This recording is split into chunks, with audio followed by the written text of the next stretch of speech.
சந்திரிகாவையும் சோமுவையும் பார்த்துவிட்டு வந்து கிருஷ்ணா சாப்பிட்டு கொண்டிருந்தான். தேவகி கிருஷ்ணா சாப்பிட்டு முடிக்கும் வரை காத்திருந்து ஆரம்பித்தாள். அண்ணா வீட்டுக்கு போனியாப்பா? ராகேஷ் எப்படி இருக்கா என்றாள் தேவகி.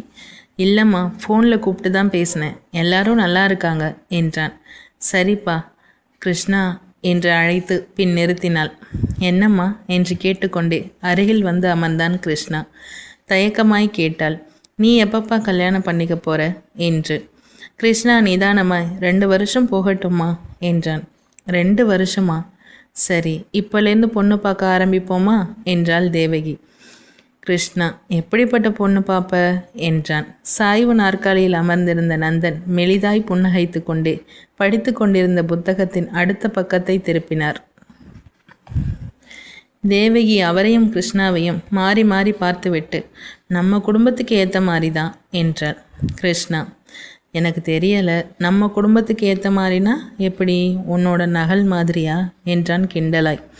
தேவகி செல்லமாய் முறைத்து கொண்டே ஆமாம் என்றாள். கிருஷ்ணா அதெல்லாம் தேடாதம்மா, அப்படி ஒரு தயாரிப்பு கிடைக்கவே கிடைக்காது என்றான் சிரித்து கொண்டே. தேவகி கோபமாய் ஏண்டா நான் என்ன வேற்று கிரகவாசியா என்றாள்.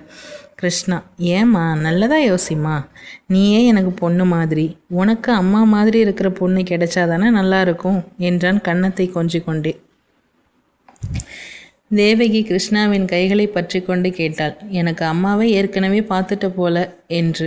கிருஷ்ணா அமைதியாக இருந்தான். நந்தன் கூறினார். அவன்தான் 2 வருஷம் போகட்டும்னு சொல்கிறான்ல, விடு என்று. தேவகி ஏமாற்றமாய் முகத்தை வைத்து கொண்டாள். கிருஷ்ணா அன்னையை தோளோடு அணைத்து சமாதானம் செய்தான்.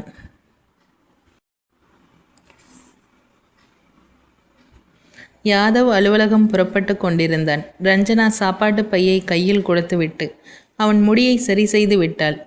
போயிட்டு வரேம்மா என்று கூறிவிட்டு கிளம்பினான்.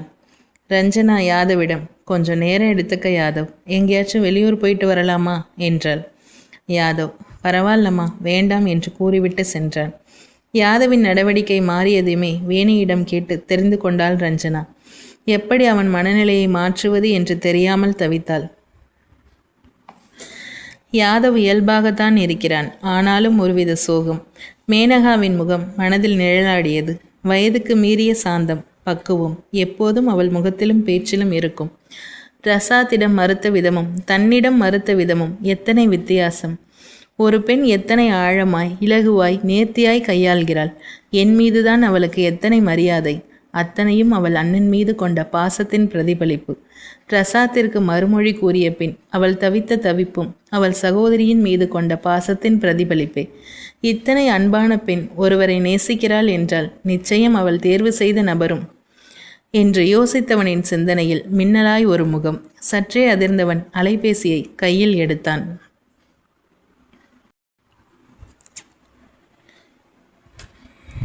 சுலக்ஷனாவும் சுதர்சனும் வேலைக்கு தயாராகி கொண்டிருந்தார்கள். மேலே வந்து திறந்திருந்த அறைக்கதவை தட்டிவிட்டு வெளியிலேயே நின்றிருந்தாள் சுமதி. சுலக்ஷனா என்ன அத்தை இதெல்லாம், வாங்க உள்ள என்று கையை பிடித்து அழைத்து வந்தாள். சுமதி சிரித்து கொண்டே சுலக்ஷனாவின் கன்னத்தில் வாஞ்சையாய் கை வைத்து சோர்வா இருக்காமா என்றாள்.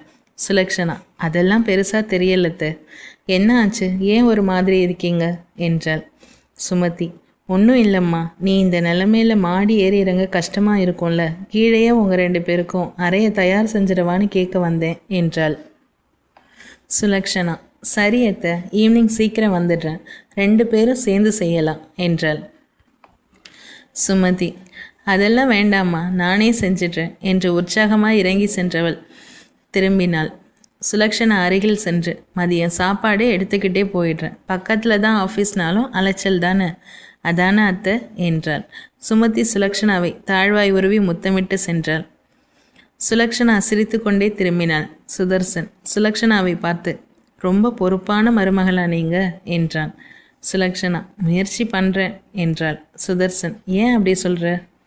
சுலக்ஷனா நாம் ஊருக்கு போயிட்டு வந்த பிறகு மாமா என்கிட்ட பேசினாங்க. அத்தையை உனக்கு இது வரைக்கும் ரொம்ப பிடிக்கும்னு எனக்கு தெரியுமா. இப்போ நீ கர்ப்பமாக இருக்கிறதால அதிகப்படியான அக்கறையில் உன்கிட்ட கொஞ்சம் கடினமாக நடந்துக்கிட்டா நீ சங்கடப்பட்டு விலகிடாத, ஒன்று அவளுக்கும் ரொம்ப பிடிக்கும் அப்படின்னு. அப்போ நான் அத்தையை ஏதோ ஒரு இடத்துல காயப்படுத்திட்டேனோன்னு புரிஞ்சுது. அப்போலேருந்து ரொம்ப கவனமாக இருக்கேன். அதான் அப்படி சொன்னேன் என்றார். சுதர்சன் அமைதியாய் தலையாட்டினார். கிருஷ்ணா பேருந்தில் ஊருக்கு திரும்பி கொண்டிருந்தான். அலைபேசி அழைத்தது. எடுத்து பார்த்தான். யாதவ். அழைப்பை எடுத்து பேசினான் கிருஷ்ணா. கிருஷ்ணா. சொல்லு யாதவ், எப்படி இருக்க? யாதவ். நல்லா இருக்கேன் கிருஷ்ணா, நீ எப்படி இருக்க? எங்கே இருக்க? கிருஷ்ணா. நல்லா இருக்கேன், வீட்டுக்கு வந்திருந்தேன், இப்போ திரும்ப ஊருக்கு போயிட்டுருக்கேன். அம்மா எப்படி இருக்காங்க? யாதவ். நல்லா இருக்காங்க கிருஷ்ணா. அம்மா அப்பா நல்லா இருக்காங்களா? கிருஷ்ணா. எல்லாரும் நல்லா இருக்காங்க. ரொம்ப நாளாச்சு பேசி. ஏன்பா, எதுவும் அவசரமா என்றான். யாதவ். அவசரம் ஒன்றும் இல்லை கிருஷ்ணா, சும்மாதான் என்றான். கிருஷ்ணா. பரவாயில்ல, சொல்லு யாதவ். யாதவ். அது எனக்கு எப்படி கேட்குறதுன்னு தெரியல என்றான். கிருஷ்ணா. நீ ஏன் இவ்வளோ யோசிக்கிற? நாம் நல்ல நண்பர்கள் தானே, தயங்காமல் கேளு. யாதவ்.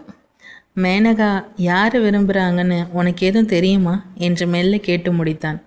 கிருஷ்ணா சற்று அதிர்ச்சியாய். மேனகா விரும்புகிறாளா? இது என்ன புது கதை?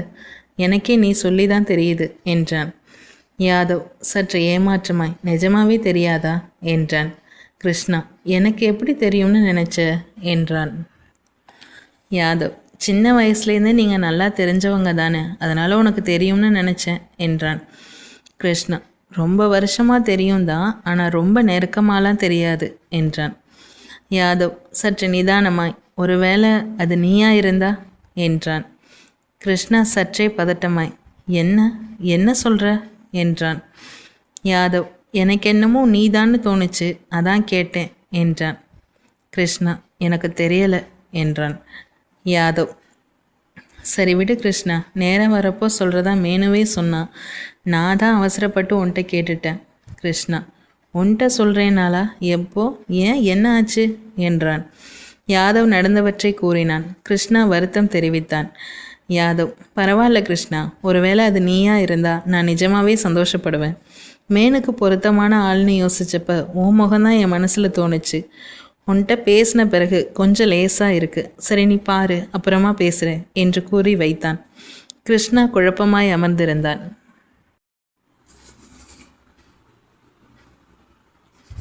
வேணியும் ராகேஷும் ஆசிரமத்திற்கு சென்று 1 வருடம் கழித்து 1 வயது நிரம்பிய குழந்தைகளை தத்தெடுக்க விரும்புவதாய் கோரி விண்ணப்பம் தந்துவிட்டு வந்திருந்தனர். திருமணமாகி 5 மாதம் நிறைவடைந்த நிலையில் வேணி மீண்டும் வேலைக்கு திரும்பினாள். 1 வாரம் கழிந்தது. திடீரென தலை சுற்றல் வரவே ராகேஷுடன் மருத்துவமனை சென்று பரிசோதித்து வீடு வந்து சேர்ந்தனர். புது வரவை உறுதி செய்யும் நற்செய்தியை தெரிவித்தனர்.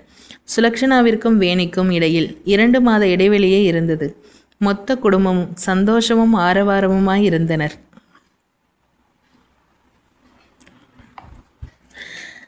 7 மாதங்கள் கடந்தன. ஆசிரமத்திற்கு சென்று ராகேஷ் சோதித்துவிட்டு வந்தான். விண்ணப்பத்தில் குறிப்பிட்டது போன்ற குழந்தை கிடைக்கவில்லை. சுலக்ஷனாவிற்கு அழகான பெண் குழந்தை பிறந்திருந்தது. 1 மாதம் முடிந்த நிலையில் மாதவன் வீட்டிலேயே இருந்தாள்.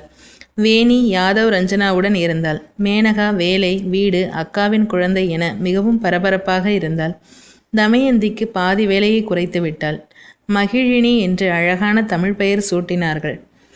ராஜன், சுமதி, சுதர்சன், பிரசாத் அனைவரும் வந்து விமரிசையாக பெயர் சூட்டு விழா நடந்தது. விழா முடிந்து அனைவரும் கிளம்பி விட்டனர். கிருஷ்ணாவின் பெற்றோரும் கிளம்பி விட்டனர். ராகேஷ், கிருஷ்ணா இருவரும் மேலே மொட்டை மாடியில் நின்றிருந்தனர். ராகேஷ். கிருஷ்ணா. கிருஷ்ணா. சொல்லு ராக்கி. ராகேஷ். அந்த டைரி யாருக்காக எழுதிட்டுருக்கு? கிருஷ்ணா விசித்திரமாய் பார்த்தான். ராகேஷ். சொல்லு கிருஷ்ணா, 8 வருஷமாக யாருக்காக எழுதிட்டுருக்க? கிருஷ்ணா. அடுத்த வருஷம் சொல்கிறேன் ராக்கி. ராகேஷ். மேனும் ஒருத்தர் விரும்புகிறா, அடுத்த மாதம் கல்யாணம் பண்ணலான்னு இருக்கோம், பையன் வீட்டிலலாம் பேசியாச்சு என்றான். கிருஷ்ணா சற்று அதிர்ந்தவன். இது எப்போ? என்கிட்ட சொல்லவே இல்லையே, யார் அது என்றான். ராகேஷ். முதல்ல நீ சொல்லு, அப்புறமா நான் சொல்கிறேன் என்றான். கிருஷ்ணா. அடுத்த வருஷம் சொல்கிறேன் என்றான் இறுக்கமாய். ராகேஷ். அப்போ சரி, நானும் அப்போவே சொல்கிறேன். கிருஷ்ணா. அடுத்த மாதம் கல்யாணம்னு சொன்னேன், அடுத்த மாதம் தானாகவே தெரிஞ்சிட்டு போகுது என்றான் குதர்க்கமாய். ராகேஷ். பரவாயில்ல, நாங்கள் அடுத்த வருஷமே வச்சுக்கிறோம், உனக்கு சொல்ல மாட்டேன் என்று கூறிவிட்டு விடு விடு என்று நடந்து சென்று விட்டான். கிருஷ்ணா திரும்பி கொண்டான். 2 வாரங்கள் கடந்தன. வேணியின் பிரசவம் நடந்தது. ஆண் ஒன்று பெண் ஒன்று என 2 குழந்தைகள் பிறந்தது. ரெட்டிப்பு சந்தோஷத்தில் வீடே திக்குமுக்காடியது. 2 வாரங்கள் கடந்து ஆசிரமத்தில் இருந்தும் அழைப்பு வந்தது. ஒரே ஒரு பெண் குழந்தைதான் இவர்கள் எதிர்பார்த்தது போல் கிடைத்து உள்ளது என்று. 10 மாதம் நிரம்பிய குழந்தை. பெயர் இன்னும் வைக்கவில்லை. நீங்களே வைத்து அழைத்து பழக்கப்படுத்திக் கொள்ளுங்கள் என்றனர். மேலும் 1 வாரம் கழிந்து அனைத்து எழுத்துப்பூர்வ ஒப்புதலும் முடிந்து குழந்தை வீட்டிற்கு வந்தது. 3 குழந்தைகளுக்கும் ஒன்றாய் பெயர் சூட்டு விழா வைத்தனர். 10 மாத குழந்தைக்கு நேத்ரா என்றும், 1 மாத ஆண் குழந்தைக்கு நிதர்சன் என்றும், 1 மாத பெண் குழந்தைக்கு தாரா என்றும் பெயரிட்டனர். இம்முறையும் விழாவிற்கு அனைவரும் அழைக்கப்பட்டனர். விழா முடிந்து அனைவரும் சென்றனர். கிருஷ்ணா இம்முறை தனியாக மொட்டை மாடியில் நின்றிருந்தான். வானத்தை வெறித்தபடி நின்றிருந்தவன் திரும்பினான். மேனகா மேலே ஏறி வந்ததை பார்த்தவன் வேறு திசைக்கு சென்றான். மேனகா ஒரு திசையில் நின்றாள். ராகேஷ் கிருஷ்ணாவிடம் கூறியது போலவே வேணியும் மேனகாவிடம் பேசியிருந்தாள். எனவே இருவரும் வெவ்வேறு திசையில் நின்றிருந்தனர். எதேர்ச்சையாக ஒருவரை ஒருவர் பார்த்து கொண்டனர். பின் கிருஷ்ணா தான் ஆரம்பித்தான். கிருஷ்ணா, அப்புறம் கல்யாணம்லாம் ஆக போகுது போல, என்கிட்ட சொல்லணும்னு தோணலை என்றான் வருத்தமாய். மேனகா சற்று அதிர்ச்சியாய், யாருக்கு என்றாள். கிருஷ்ணா, உனக்கு, சாரி உங்களுக்கு தான். மேனகா, எனக்கா? உங்களுக்கு தான் கல்யாணம்னு நான் கேள்விப்பட்டேன் என்றாள். கிருஷ்ணா அதிர்ச்சியாய், எனக்கா? யார் சொன்னா என்றான். மேனகா, எனக்கு கல்யாணம்னு உங்களுக்கு யார் சொன்னது என்றாள். கிருஷ்ணா, ராக்கி தான் சொன்னா. நீ யாதவ் கிட்டேயே யாரையோ விரும்புகிறதா சொல்லியிருந்தல்ல, ஆனால் என்கிட்ட சொல்லலை என்றான் கோபமாய். மேனகா, ஓ, நீங்கள் மட்டும்? சாரி, நீங்கள் தான் இது வரைக்கும் எதையுமே என்கிட்ட சொன்னதில்லையே. கிருஷ்ணா, யார் நானா என்றான். மேனகா கோபமாய் பார்த்தாள். கிருஷ்ணா, சரி, எனக்கு கல்யாணம்னு உனக்கு யார் சொன்னா என்றான். மேனகா, அண்ணி தான் சொன்னாங்க.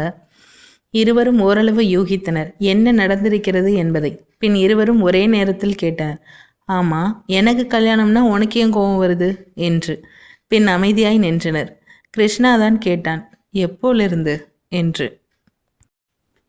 அப்பா, அண்ணா, நீங்கள் 3 பேரும் வண்டியிலேருந்து கீழே விழுந்து அடிபட்டப்போ அவங்க 2 பேரையும் ஆட்டோவில் ஏற்றிட்டு வந்து பெட்டில் போட்ட பிறகுதான் நீங்கள் உங்களுக்கு அடிபட்டதையே கவனிச்சிங்க.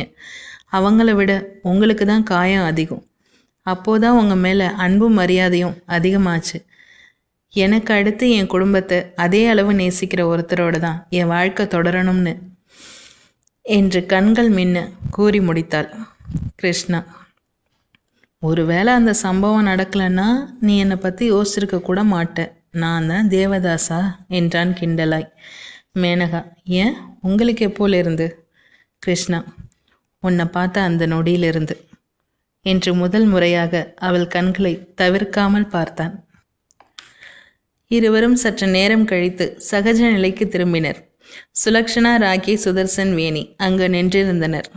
சுலக்ஷனா, ஊருக்கே தெரிஞ்ச விஷயத்த உங்களுக்கு தெரிய வைக்க நாங்கள் போராடணும் என்று கிண்டலாய் கேட்டாள். மாதவன் தமையேந்தி மேலே வந்தனர். ராகேஷ், சுலக்ஷனா அனைத்தையும் விவரித்தனர். இருவரின் முகத்தில் தெரிந்த மலர்ச்சியே சம்மதம் தெரிவித்தது. 3 பிள்ளைகளும் அவர்களுக்கு பிடித்த வாழ்க்கையே அமைத்து கொண்டனர். வேலையோ வாழ்க்கையோ மனதுக்கு பிடித்து அமைத்து கொண்டால் மலையை சுமந்தாலும் சுகமே என்று கூறி நன்றியுடன் விடைபெறுவது வேதா. இத்துடன் இப்பாகம் நிறைவு பெற்றது. அடுத்த பாகம் விரைவில்.